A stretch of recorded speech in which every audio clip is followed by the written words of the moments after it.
everyone. Thank you so much for letting me spend some time with you. I certainly do appreciate it. And don't forget the like, share, subscribe. You know all the buttons you got to push, right? Just makes it easier for other people to find us just like you did. The algorithms they're using today are quite amazing, I guess is a good way to say it. The way computers work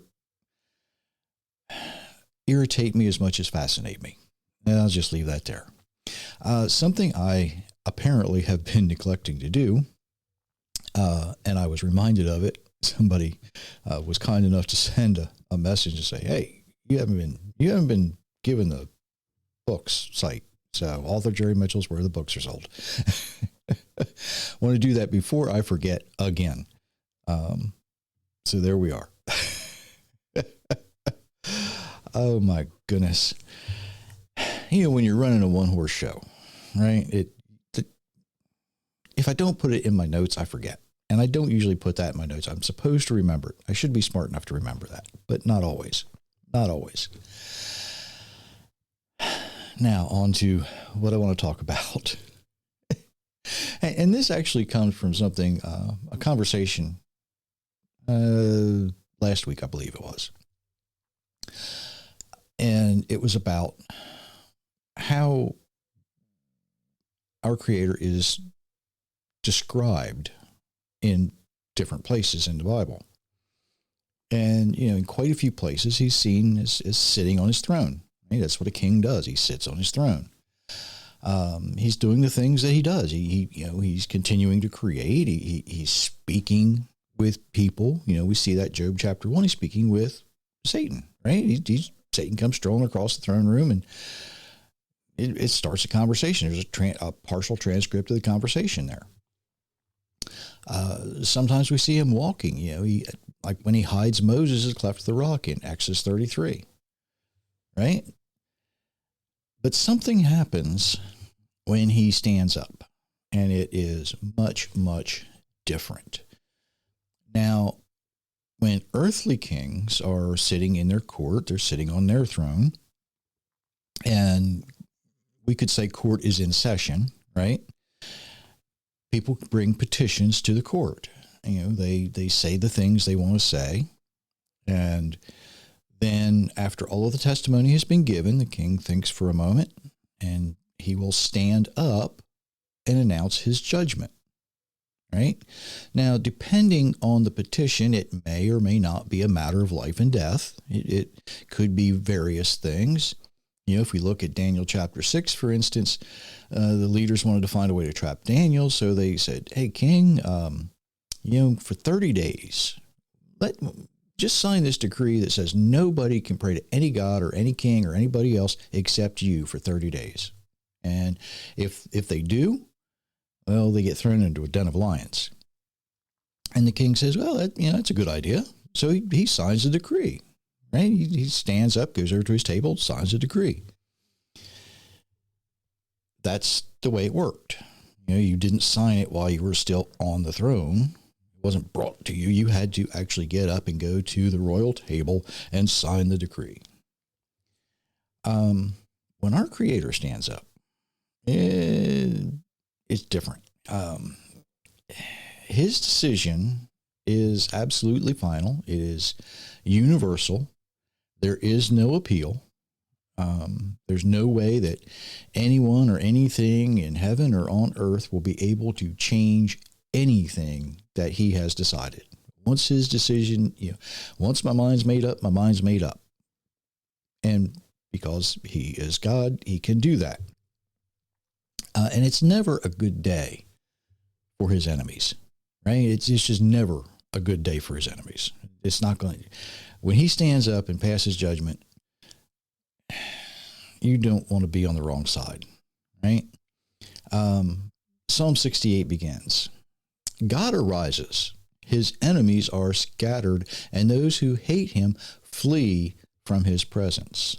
As smoke is blown away, you will drive them out. As wax melts before the fire, the wicked will perish in the presence of God. But the righteous will be glad. They will celebrate with joy." Let's look at something interesting here. When God arises, his enemies are scattered. Those who hate him flee from his presence. I'm not sure that's voluntary. Okay? I'm not sure that's voluntary. Just saying. Just saying. Now, the image is as soon as he stands up, his enemies know what is about to happen. It will be immediate and it will be final. It's finished at that point. Look at Numbers 10:35. We see this all over. Numbers 10:35. Whenever the ark set out, Moses would say, "Rise up, O Lord, may your enemies be scattered, may those who hate you flee before you." When the ark was set out, Moses would say, "Rise up, O Lord." Stand up. Scatter your enemies.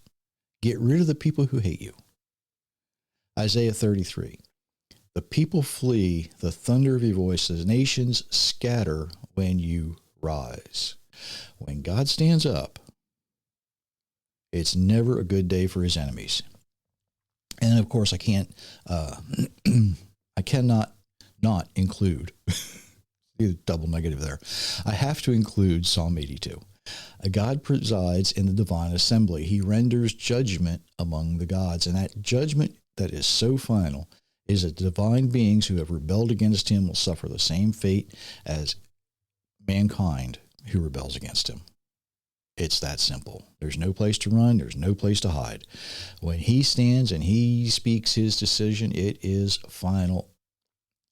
And with nothing more than his words. Same thing, same way he created. Just like he created. He spoke and he created. His decision will punish those who have corrupted his creation, both in heaven and on earth. His enemies will cease to be among the righteous, and the righteous will rejoice and be glad. Why is that? If you look at Haggai 2:6, this is what the Lord of hosts says once more. In a little while, he's not ready to do it yet. Once more, in a little while, I will shake the heavens and the earth, the sea and the dry land. He's going to speak just as he created. He's going to speak and he's going to shake everything.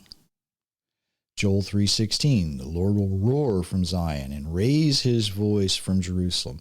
Heaven and earth will tremble, but the Lord will be a refuge for his people, a stronghold for the people of Israel. And the people who, of course, would join with Israel, not the nation, the people.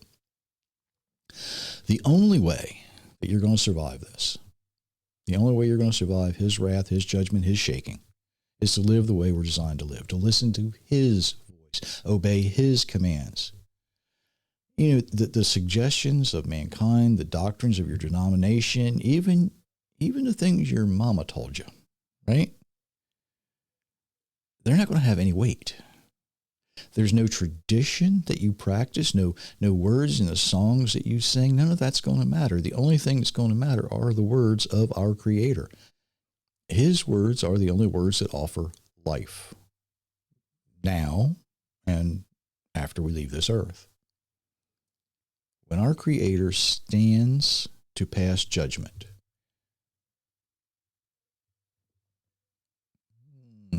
our Creator stands to pass judgment on you, are you going to be blown away like smoke or scattered from his presence? Think about that. Have you been living? You know where I'm going. But you have a choice. You have a choice. You have the choice to make. You have the ability, you are given the ability to hear his voice and do the things he's telling you to do. That choice is yours to make, and I would suggest you choose very, very carefully. Very, very carefully. That's just something to think about until next time. I wanted to keep this kind of short because it is not something that I need to dwell on. It's pretty straightforward, right? So until next time, I wish you many, many blessings, everyone.